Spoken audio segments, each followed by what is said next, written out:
हाँ बच्चों, क्या हाल है। देखो ऐसा है कि इस समय पेपर अब आपके सर पर आ गया, एक तरह से देखा जाए तो सर पर आ गया, काफ़ी नज़दीक आ गया है। बिल्कुल घबराने की बात नहीं। सिर्फ और सिर्फ अगर आप देखो, जो बच्चा मान लो 2-3 टाइप के बच्चे हैं। चलो एक बच्चा तो रिवाइज कर रहा है, उसको क्या कहते हैं 1 पेज का नोट्स, कंडेंस नोट्स वो कर सकता है। लेकिन अगर मान लो कोई बच्चा है जिसको अभी इस टाइम वो 1 पेज क्या समझ पाएगा बच्चा, अगर मान लो नहीं कर रखा है तो वो सिर्फ पता करे वो PYQ कर ले, प्रीवियस क्वेश्चन है मोस्ट इंपॉर्टेंट हर चैप्टर के। तो यहाँ पर जो मान लो अगर हम इलेक्ट्रोकेमिस्ट्री करवाने जा रहे हैं, इसके पहले हम हर चैप्टर के डाल रखे हैं। तो अगर वो सिर्फ वो PYQs बढ़िया से कर ले, वो PYQ कहने के लिए प्रीवियस ईयर कैसे हैं, प्रीवियस ईयर के हैं, वो उस चैप्टर के मोस्ट इंपॉर्टेंट क्वेश्चन हैं। अगर बच्चा उसको ब्रीफली समझ करके, ज़्यादा नहीं, वो या तरह से लर्न कर जाए या उसको प्रैक्टिस कर ले, तो मेरे ख्याल से उसका बेड़ा पार हो जाएगा, उसमें कोई दिक्कत है और नंबर भी बढ़िया आ जाएगा। बेड़ा पार तो छोड़, उसके बढ़िया नंबर आ जाएंगे, उसमें कोई दिक्कत नहीं। ठीक है, आइए देखिए हम इलेक्ट्रोकेमिस्ट्री करने जा रहे हैं। पहले कोई पूछा गया डिफाइन लिमिट, तो ये क्वेश्चन बेटे वेरी इंपॉर्टेंट, ये पेपर में किसी न किसी फॉर्म में रहेगा, ये ध्यान दीजिए। या तो केस बेस्ड, सब्जेक्टिव, ऑब्जेक्टिव, किसी न किसी फॉर्म में पेपर में रहना है question, very important. Define limiting molar conductivity, ठीक है। Why conductivity of electrolyte solution decreases on dilution, simple, ध्यान दो बेटे, वेरी इंपॉर्टेंट। कंडक्टिविटी और मोलर कंडक्टिविटी में डिफरेंस क्या है। कंडक्टिविटी की जहाँ पर बात आती है तो हम कहते हैं conducting power of ions present in unit volume, और जहाँ आती है मोलर कंडक्टिविटी की बात तो conducting power of ion present in 1 mole of solution, simple. तो अगर ये यूनिट वॉल्यूम है, यूनिट वॉल्यूम मान लो, तो हम उसको डाइल्यूट करेंगे। मान लो हमने क्या क्या डाइल्यूट किया, सपोज फॉर एग्जाम्पल ये यूनिट वॉल्यूम है, इसमें इतने आयंस हैं, ठीक है, तो हमने डाइल्यूट किया, तो ये आयंस ओवरऑल यहाँ पर क्या होंगे, स्कैटर्ड होकर के यूनिफॉर्म एक सोल्यूशन फॉर्म करेंगे।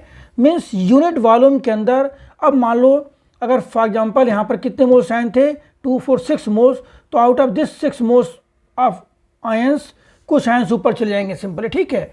मीन्स नंबर ऑफ आयंस पर, एक लाइन याद कर लो कि number of ions per unit volume decreases, hence conductivity decreases and dilution. हम आगे पढ़ेंगे, अभी ग्राफ प्लॉट करेंगे इसका। यहाँ सिर्फ यही पूछा गया था कि number of ions present in unit volume decreases, hence conductivity क्या होता है उसके इसमें घटती है। नहीं तो कुछ के बाद ये क्वेश्चन देखो बेटा, वेरी इंपॉर्टेंट भी है। यहाँ आपको एक लाइन याद करनी है कि जिसका SRP, देखो ये SRP का पूरा है, स्टैंडर्ड रिएक्शन पोटेंशियल, जिसका SRP कम है वो रिड्यूस नहीं होगा या कम रिड्यूस होगा दूसरे के कंपेयर में, उस पर क्या होगा, ऑक्सीडेशन होगा, और जिस पर होगा oxidation that act as strong reducing agent. Means हम याद क्या करेंगे कि lower the value of reduction potential element undergo oxidation and act as strong reducing agent. यहाँ क्या पूछा गया है, रिड्यूसिंग पावर के बेसिस पर। तो सबसे कम SRP किसका है, देखो किसका, पोटेशियम का, तो पोटेशियम सबसे स्ट्रॉन्ग रिड्यूसिंग एजेंट है।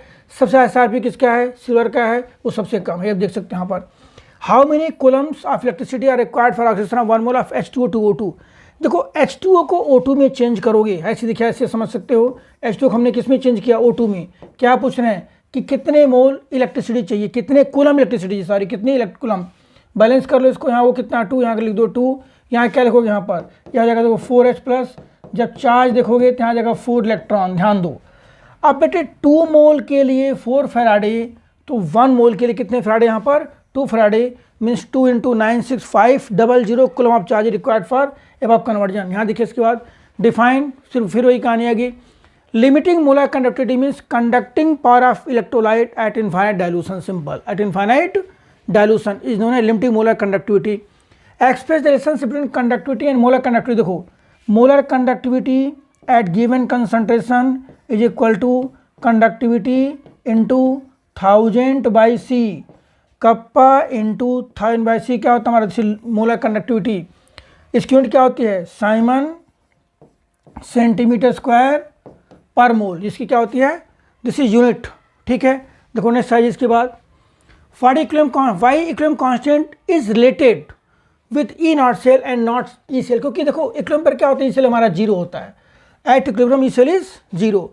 How many coulombs of electricity required for oxidation of 1 mole of FeO to Fe2O3। फिर वही बैलेंस कर लीजिए, यहाँ पर FeO देखो ऐसे करोगे, FeO किस में चेंज हो रहा है, Fe2O3 में, Fe2O3 में चेंज हो रहा है। ये कितना है 2, ये 2 ऑक्सीजन आ गया, यहाँ पर 3 है, यहाँ क्या लिखोगे आप, यहाँ पर वी कैन राइट H2O, यहाँ क्या लिखोगे, दिस इज 2 H प्लस यहाँ क्या लिखोगे 2 इलेक्ट्रॉन, तो 2 मोल के लिए 2 फराडे, तो 1 मोल के लिए कितना बेटा 1 फराडे सिंपल। ठीक है, आइए नेक्स्ट इसके बाद देखते हैं। यहाँ पर नेक्स्ट क्वेश्चन है हमारा, देखो ऐसा है कि 2 electrolyte A and B are diluted, the lambda m of B increases 1.5 times while that of A increases 25 times। ध्यान दो इस टाइप से, अब 2 इलेक्ट्रोलाइट्स हैं, देखो इस टाइप से, एक होता है वीक के लिए, दूसरा किसके लिए, स्ट्रांग के लिए होता है।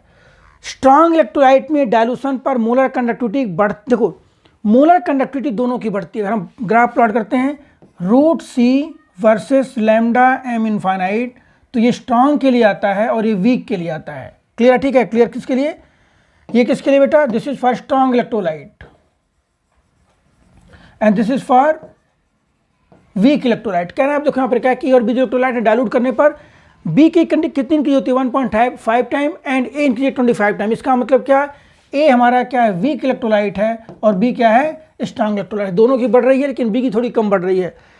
भाई देखो ये भी इस टाइप इस साल ये भी क्वेश्चन आने के चांस हैं, वेरी इंपॉर्टेंट ये भी, जिसमें कोलराउस लॉ का एप्लीकेशन होता है कि to calculate molar conductivity of unknown electrolyte. देखो यहाँ पर क्या है, हमें NH4Cl, NaOH, NaCl 3 का गिवन है और हमें किसका निकालना है, NH4OH का निकालना है। ध्यान देना बेटे, हमें क्या चाहिए NH4, हमें चाहिए लैम्डा इनफाइनाइट ऑफ NH4OH। तो NH4OH का NH4 पार्ट हमारा यहाँ से आ जाएगा भाई, NH4OH का NH4 part, NH4 plus part हमारा यहाँ से आ जाएगा, OH पार्ट यहाँ से आ जाएगा। इसका मतलब क्या, हमने क्या है कि इन दोनों को ऐड किया, एक्स्ट्रा क्या आएगा, देखो यहाँ पर हमारे पास 3 इलेक्ट्रोलाइट हैं, एक है NH4Cl, एक है NaOH और एक क्या हमारा यहाँ पर है NaCl है बेटा। ये हमें चाहिए NH4OH चाहिए, हमें क्या NH4OH चाहिए। तो देखो NH4 देखो हमें यहाँ मिल जाए, NH4OH यहाँ से मिलेगा, ये मीन्स हमें इसको स्क्वायर करके बाकी इसको क्या कर देना, माइनस कर देना है, तो उसकी वैल्यू रख दोगे, ये वैल्यू आ जाएगी। देखो वेरी इंपॉर्टेंट क्वेश्चन को आप दे सकते हो। नेक्स्ट है इसके बाद ये पूछा गया, सिंपल एक क्वेश्चन दे दिया गया है आपसे, ऐसे देखो 1 मार्कर क्वेश्चन पूछ सकते हैं, किसी भी बैलेंस्ड इक्वेशन में जितने इलेक्ट्रॉन ट्रांसफर हो रहे हैं उस रिएक्शन को प्रोसीड करने के लिए हमें उतने फैराडे इलेक्ट्रिसिटी चाहिए। तो यहाँ कितने इलेक्ट्रॉन ट्रांसफर हो रहे हैं 6, सो वी नीड 6 फैराडे या 6 × 9600 कूलम ऑफ चार्ज, इतने कूलम हमें चाहिए, मल्टीप्लाई करने के बाद ये वैल्यू आ जाएगी।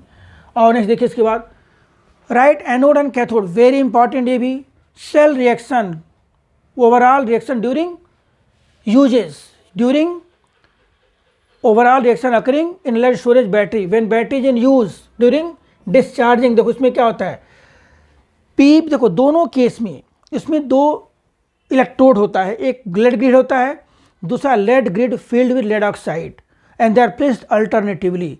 दोनों पर लेड सल्फेट फॉर्म होता है, आपको ऐसे याद कर लेना है, means Pb2 plus sulphate ion PbSO4 बन गया, फिर PbO2 प्लस सल्फेट आयन बन गया PbSO4। बैलेंस कर लीजिए, यहाँ कितना ऑक्सीजन है 4 और 2 6, इधर कितने हैं 4 हैं, यहाँ 2 ऑक्सीजन लेकर के यहाँ इसको बैलेंस कर लोगे सिंपल। तो this is reaction occurring at anode, ये किस पे कैथोड पर, और this is overall reaction occurring in that cell simple. ठीक है, और नेक्स्ट आइए इसके बाद यहाँ पर क्या आएगा भाई, solution of NiNO3 whole twice is electrolysed on platinum electrode using current of 5 ampere. I कितना आ गया हमारा, आई इज 5 एम्पियर, आई गया आपका 5 एम्पियर। टाइम कितना आ गया यहाँ पर 20 मिनट, मीन्स 20 × 60 कितना आ गया 1200 second.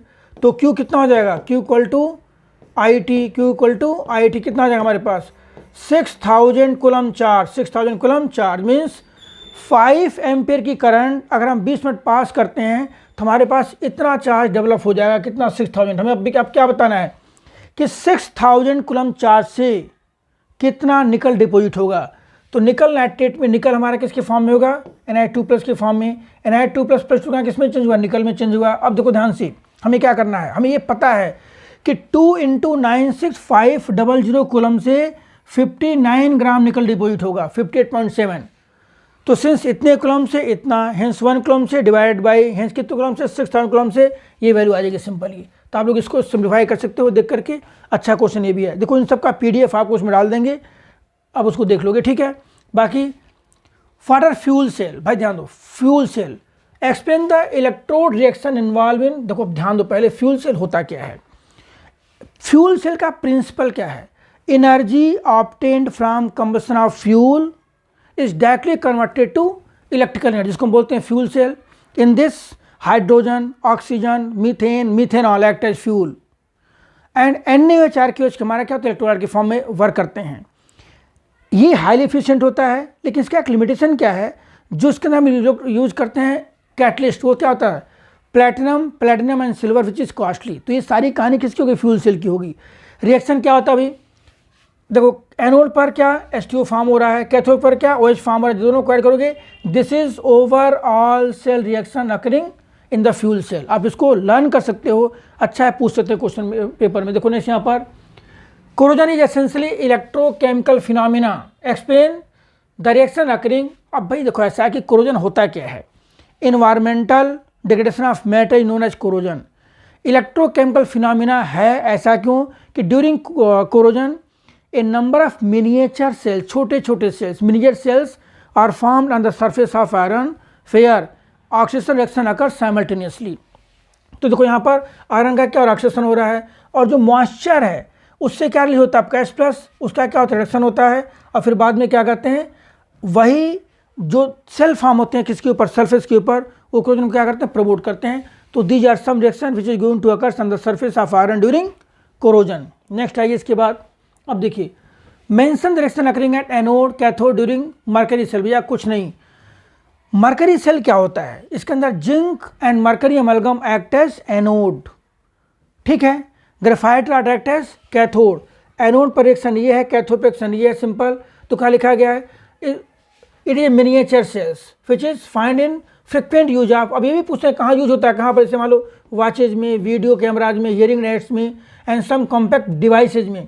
In mercury cell anode is zinc mercury amalgam, वही आपको बताया गया है कि zinc and mercury amalgam act as anode.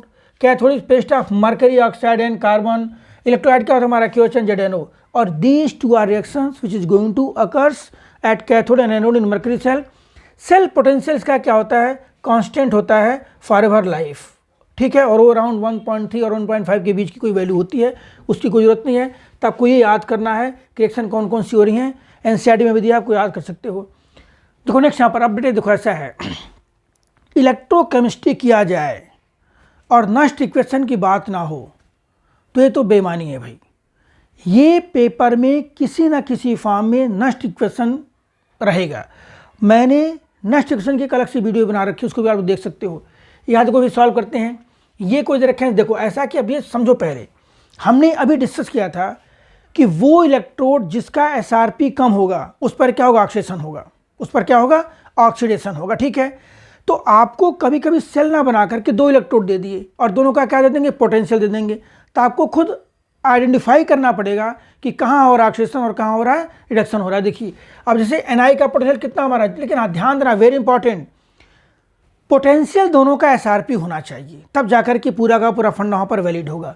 Ni का कितना पोटेंशियल है, 0.25 नेगेटिव में है। Al का कितना, -0.16, किसका ज़्यादा है भाई, Ni का ज़्यादा, किसका कम है, Al का कम है। तो Al पर क्या होगा, ऑक्सीडेशन होगा। तो देखो अब ध्यान दो, यहाँ पर हम ऐसे लिखेंगे, ऑक्सीजन रिएक्शन जरूर लिखना चाहिए, वेरी इंपॉर्टेंट। एल्युमिनियम कैसे है भाई, aluminium changes to Al3+ 3 electron, और दूसरा क्या बेटा यहाँ पर Ni2+ चेंजेस टू Ni+ क्या यहाँ पर ये 2 इलेक्ट्रॉन। अब क्या करोगे, हमें यहाँ पर निकालना होता है बैलेंस्ड ट्रांसफर इलेक्ट्रॉन। हम क्या करेंगे उसको, देखिए इसको करेंगे, इसको मल्टीप्लाई कर देंगे किसके साथ, 3 से, इसको मल्टीप्लाई कर देंगे किसके साथ, 2 से। तो क्या हो जाएगा यहाँ पर, ये हम लिखेंगे 3Al।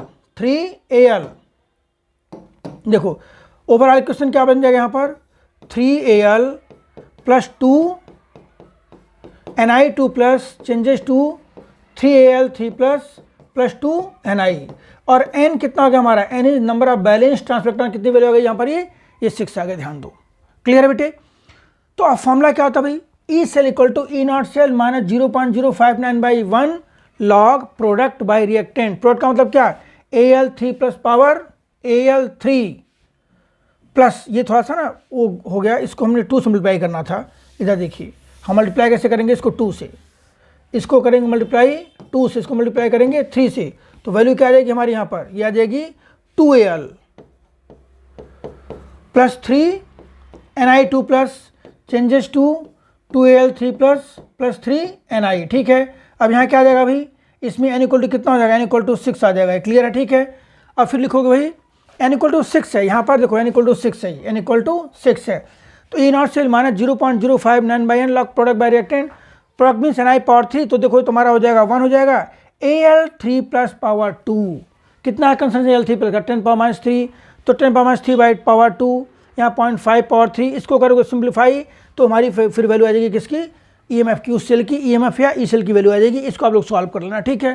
देखो नेक्स्ट बात आ जाए, यहाँ पर वही डिस्कस हमने जो कोरोजन का किया था उसको आगे बढ़ते हैं। नेक्स्ट देखो इसके बाद यहाँ पर आ जाइए, रेजिस्टेंस ऑफ कंडक्टिविटी सेल, देखो हमें R दिया गया है, उसका दिया गया कंसंट्रेशन कितना हमारा 0.1, ये R की वैल्यू गिवन है, R कितना हमारा 100 है। If the resistance of same cell when filled with 0.2 molar, second case में R हमें कितना दिया गया यहाँ पर 520, इसका मतलब क्या, वही सेल है तो उसका सेल कांस्टेंट सेम रहेगा। मतलब पहली इन्फॉर्मेशन से हमने क्या निकाल लिया, सेल कांस्टेंट निकाल लिया, और दूसरे में क्या करेंगे हम वही पुट कर देंगे, सिंपल हमारा क्या आ जाएगा यहाँ पर, ये वैल्यू आ जाएगी सिंपल, उसकी क्या आ जाएगी, सिंपल में क्या निकालना है,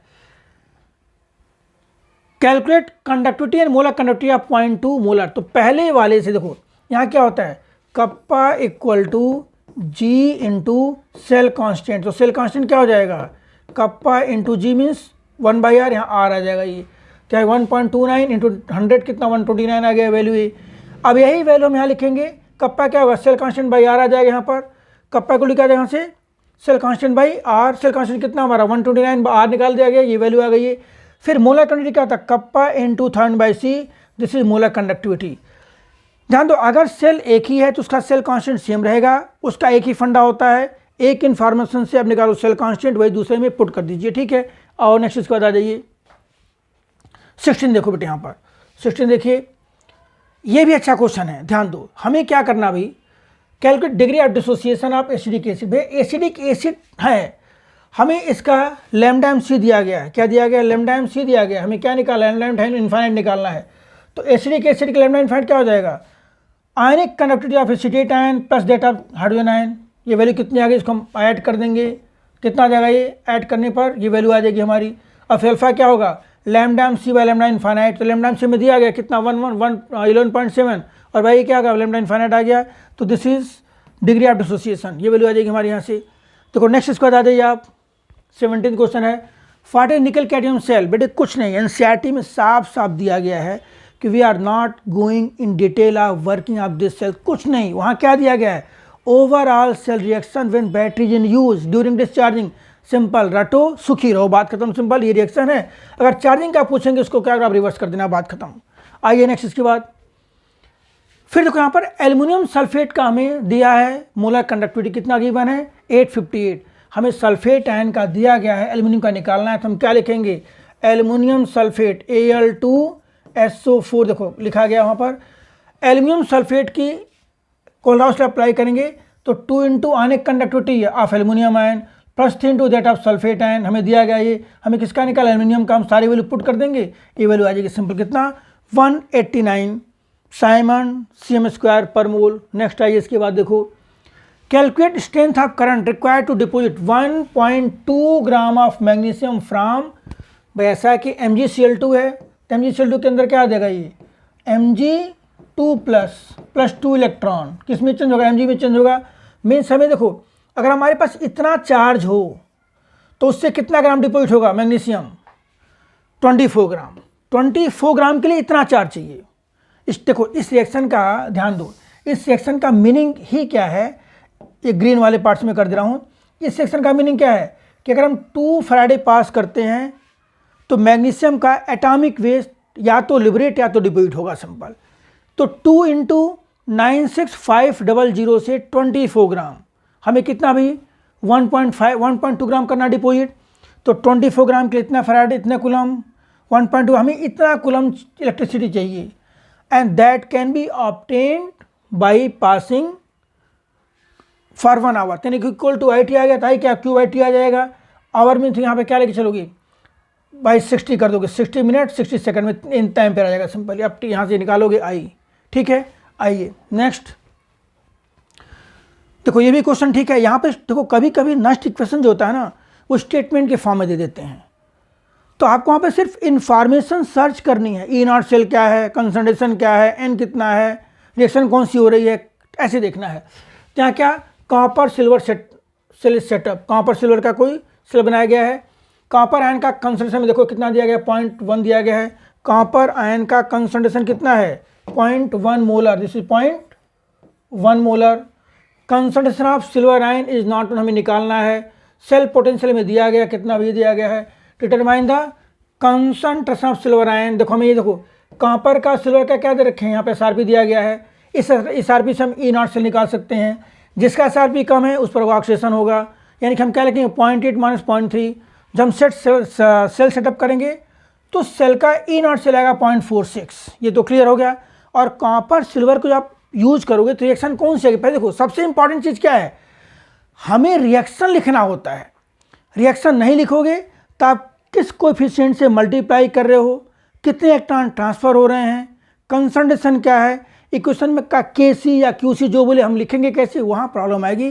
तो सबसे पहले टाइम लगा करके कैथोड का, एनोड का या इलेक्ट्रोकेमिकल सेल की जो रिएक्शन से पहले आप वो लिख लो। तो कॉपर यानी कि मतलब हम रिएक्शन कैसे लिखेंगे, जिसका SRP ज़्यादा है उस पर क्या होगा, उस पर होगा रिडक्शन। रिडक्शन कैसे होगा, अभी यहाँ देखिए Ag plus changes to Ag plus electron, और जिसका कम उस पर क्या होगा ऑक्सीडेशन, Cu2 प्लस 2 इलेक्ट्रॉन। इसको क्या करेंगे हम, इसको 2 से मल्टीप्लाई कर देंगे, क्या बन गया ये, this is 2Ag plus Cu gives 2Ag plus Cu2 plus. अब देखो अब यहाँ लिखोगे ई नॉट सेल तुमने निकाल लिया, फिर ई सेल क्या होगा, ई नॉट सेल में 0.059 by N log product by reactant. भाई प्रोडक्ट में क्या Cu2 प्लस Ag प्लस का स्क्वायर, ये वैल्यू गिवन है, ये वैल्यू आ गई हमारे पास। अब हमारा Ag प्लस का हमें निकालना है, हमने वैल्यू ले ली। अब इसको सॉल्व करोगे, फिर यहाँ पर आप एंटी लॉग निकालने के बाद फिर यूज़ कर सकते हो, उसका कंसंट्रेशन कितना आएगा कैलकुलेट कर लोगे आप यहाँ पर। अच्छा क्वेश्चन को आप लोग कर लोगे, वेरी गुड क्वेश्चन। सॉल्व करने के बाद देखना कोई डाउट होगा उसको डिस्कस कर सकते हो। तो अब यहाँ पर देखो, यहाँ पर कोई सेल दिया गया है, ये सेल है, ये सेल रिएक्शन ही है, सेल नहीं बल्कि सेल रिएक्शन है। हमें क्या निकालना भाई, हमें देखो इसका ई नॉट सेल भी दिया गया है, क्लियर है। कैलकुलेट स्टैंडर्ड गिब्स एनर्जी, हमें क्या निकालना है, डेल्टा G नॉट, हमें क्या निकालना है डेल्टा G नॉट, और क्या निकालना है भाई इक्विवेलेंट कांस्टेंट KC निकालना है। तो डेल्टा G नॉट क्या होता है, minus NF E not cell. तो सबसे पहले कितने इलेक्ट्रॉन ट्रांसफर आपको देखो, हम कैसे देखेंगे कितने इलेक्ट्रॉन ट्रांसफर हुए, हम देखेंगे स्टाइल। देखिए यहाँ पर टोटल चार्ज कितना आ गया 2 और 3 6, यहाँ कितना आ गया 4, कितने ट्रांसफर हो, 2 इलेक्ट्रॉन ट्रांसफर हो रहे हैं। वही उतने इलेक्ट्रॉन हमारे दूसरे वाले आयन से भी होनी चाहिए। यहाँ कितना चार्ज है -2, यहाँ कितना चार्ज है 0। देखो दोनों में कितने ट्रांसफर, 2 ट्रांसफर हो रहे हैं, मीन्स n कितना आ गया हमारा, n = 2। फॉर्मूला क्या होता है, -NF E not cell -NF E not cell, ये वैल्यू आ गई किलो जूल में। डेल्टा G क्या होता है -2.303 RT log KC, आप निकाल सकते हैं यहाँ से, ये log KC की वैल्यू आ जाएगी। log KC कितना आ गया, इसका एंटी लॉग कितना है, अराउंड 10 आ जाएगा, तो 9.6 10.7 वैल्यू आ जाएगी सिंपली। बट एक क्वेश्चन में कुछ नहीं, बिल्कुल सिंपल क्वेश्चन है, बट आपको ट्राई करना है, पेन पेंसिल लेके बैठे तब काम बात बनेगी। देखो फिर यहाँ पर वही कंडक्टिविटी ऑफ 0.1 में क्या दिया है, ये दिस इज कंसंट्रेशन, ये हमें इसकी कंडक्टिविटी गिवन है, यानी क्या दिया है हमें, ये कप्पा गिवन है। Calculate smaller conductivity, calculate smaller conductivity and degree of distribution. Formula क्या होता है, कप्पा इंटू θ/c, कप्पा में दिया गया है, θ/c करोगे, this is molar conductivity. Alpha क्या होता है, molar conductivity given concentration infinite dilution, हमें दिया गया, हमने निकाल दिया, ये बाकी हमें इनफाइनाइट क्या निकालेंगे दोनों का। अल्फा क्या होता है अभी, डिग्री ऑफ डिसोसिएशन, ये क्या होता है, molar conductivity at given concentration by molar conductivity eight infinite dilution. हमने निकाल लिया, गिवन कंसंट्रेशन कितना आ गया 124, एट इनफाइनाइट डाइल्यूशन में किसका निकालना है, KCl का, तो K प्लस इसका ऐड कर दोगे, ये वैल्यू आ जाएगी सिंपली। इसको आप लोग देख लोगे, देखो नेक्स्ट इसके बाद फिर वही कहानी भाई। अब देखो यहाँ पर हमें ई नॉट सेल दे दिया गया है, इलेक्ट्रोड कौन कौन से हमारे पास, आयरन का, दूसरा का H2 का है, इधर हमारा क्या हो रहा है ऑक्सीजन, यहाँ क्या रिडक्शन हो रहा है, हमने सेल लिखा, n की वैल्यू कितने आ गई यहाँ पर, n = आ गया 2, दोनों क्वेश्चन को ऐड करोगे n कितना आ गया 2 आ गया। ई सेल क्या होगा, ई नॉट सेल में 0.059 by log product by reactant, value put करोगे, ई नॉट सेल आ गया ये, Fe प्लस हमारा H प्लस है, ये आपका ई सेल आ जाएगा सिंपली। इसके लिए लॉग टेबल देखो, या तो आपको लॉग की वैल्यू पेपर में गिवन हो, और या तो मेरे चैनल पे जाओगे तो मैं लॉग का बिल्कुल शॉर्टकट वीडियो डाल रखा है, आप उसको देख सकते हो बढ़िया से 10 मिनट के अंदर, मतलब बिना टेबल के आप लॉग देख सकते हो, ये समझ लीजिए, ठीक है। तो आप यहाँ से आपका आ जाएगा, ई नॉट सेल आ जाएगा ये। नहीं देखो उसके बाद फिर वही कहानी भाई, नेक्स्ट इक्वेशन पेपर में आना ही आना है। एल्युमिनियम, वो तो ये क्वेश्चन हमने किया था पहले, इसको आप छोड़ दिए। वही क्वेश्चन एल्युमिनियम वाला और किसका है, निकल वाला। यहाँ उन्होंने कॉपर के निकल दे दिया है। फिर यहाँ पर भी आपकी क्या लिखोगे, EMF निकालना, हमें क्या निकालना अभी, calculate EMF and delta G निकालना है। तो देखो डेल्टा जी यहाँ पर क्या होगा, डेल्टा जी होगा आपका -NF ई नॉट सेल कितना हमारा ये वैल्यू है। तो डेल्टा जी आपका देखो क्या आ जाएगा, ये तो डेल्टा जी की वैल्यू आ गई, delta G equal to -NF E not cell, delta G equal to -NF E not cell आ गया, सिंपल है, ठीक है। और फिर उसका जहाँ से ई सेल निकालोगे वही ई नॉट सेल -0.059/n, n कितना है यहाँ पर, n आपका यहाँ पर 2 है by 2, log product by reactant 10 पर -1 10 पर -2 है, और लॉग 10 है, लॉग 10 कितना 1 आ गया, तो 0.06/2 0.03, तो 0.33 इसका आंसर आ जाएगा, सिंपल ही। और उसको सॉल्व करके देख सकते हो इसको अच्छी तरह से। देखो नेक्स्ट इसके बाद आ जाइए 26 क्वेश्चन। अब बेटे ये जो क्वेश्चन है ना, ये NCERT का क्वेश्चन है, और इसके 4 मार्कर 3 मार्कर या 5 मार्कर में किसी फॉर्म में आने के चांसेज हैं। इसका मैंने एक बार वीडियो भी डाल रखा है, उसको आप लोग देख सकते हो। वैसे ये कह रहे हैं कि 3 इलेक्ट्रोलिटिक सेल हैं, कॉपर, सिल्वर और जिंक, तीनों को सीरीज में कनेक्ट किया गया है, और 1.5 एम्पेयर की करंट हम तक पास करते हैं जब तक कि 1.45 ग्राम सिल्वर डिपॉजिट नहीं हो जाता है। तो पहला क्वेश्चन क्या, करंट कब तक पास की गई। तो देखो वहाँ पर सिल्वर से यूज करिए, सिल्वर के 108 ग्राम के लिए इतना चार्ज चाहिए, तो 1.45 ग्राम के लिए कितना चाहिए, इतना चार्ज चाहिए।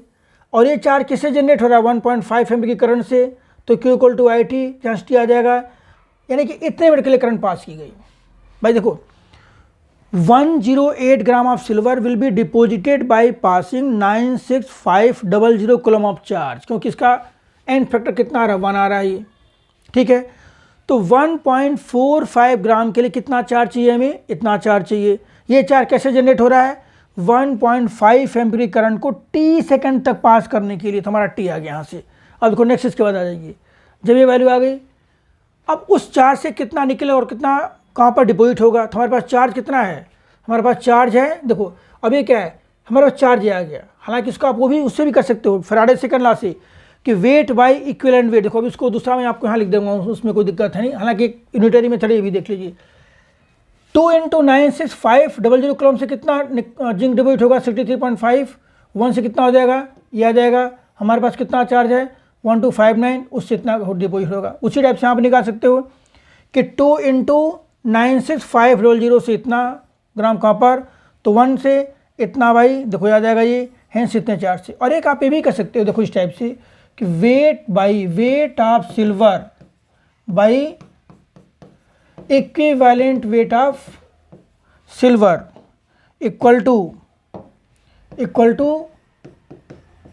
Wait of copper by equivalent weight of copper. ऐसे ही आप जिंक के लिए भी कर सकते हो। तो वेट ऑफ सिल्वर कितना हो डिपॉजिट, 1.4 गया सिल्वर, इसका कितना होगा equivalent weight 108/1। Wait of copper कितना है हमें निकालना है, मान लो इक्विवेलेंट कितना हो जाएगा ये 63.5/2। तो आप यहाँ से x निकालोगे, वैल्यू आपकी आ जाएगी। ऐसे आप निकाल सकते हो किसके लिए, सिल्वर के लिए। देखो नेक्स्ट इसके बाद आ जाइए, ये भी क्वेश्चन अच्छा है भाई। पहली बात, state Kohlrausch law of independent migration, right expression for molar conductivity of acidic acid and infinite dilution. Simple, देखो अब ये क्वेश्चन आपको 2 नंबर का दे दिए होंगे। Statement, eight infinite dilution when dissociation is completed, each ion makes definite contribution towards molar conductivity irrespective to the nature of ion। Statement हो गया simple. अब कह रहे हैं कि हमें निकालना किसके लिए, एसिडिक एसिड के लिए। तो एसिडिक एसिड कैसे लिखोगे, देखो ये एसिडिक एसिड हो गया हमारा, ये क्या लिखोगे, lambda ionic conductivity of sulph hydrogen ion plus that of acetate ion. हमें 3 का दिया गया, दूसरे पार्ट में आ जाए, 3 का दिया गया है, और किसका निकाला, एसिडिक एसिड का। एसिडिक एसिड क्या होता है भाई, CH3COOH हमारा एसिडिक एसिड है। CH3CO हमें यहाँ से मिलेगा, H हमें यहाँ से मिल जाएगा, हम इन दोनों को ऐड करेंगे, N से एक्स्ट्रा आ जाएगा, उसको माइनस कर देंगे। इसका मतलब हम क्या लिखेंगे यहाँ पर कि molar conductivity infinite dilution of acidic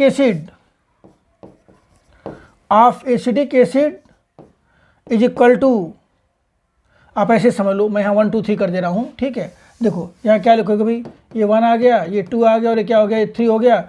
हमें किसका ऐड करना है, एसिडिक एसिड का। तो हम क्या लिखेंगे, third plus first minus second, तो ये वैल्यू डाल दोगे इसके अंदर, ये वैल्यू आ जाएगी हमारी। तो ये बेटे होगा इलेक्ट्रोकेमिस्ट्री का। मैं आपको 100% एश्योर करा रहा हूँ कि जो PYQ दिए गए हैं उससे एक्स्ट्रा नहीं आएगा। देखो, लाइक सब्सक्राइब शेयर भी करो, आगे रेफर करिए। कोई डाउट हो, कोई वीडियो चाहिए, उसको आप मैसेज भी कर सकते हो। चलिए, ऑल द बेस्ट।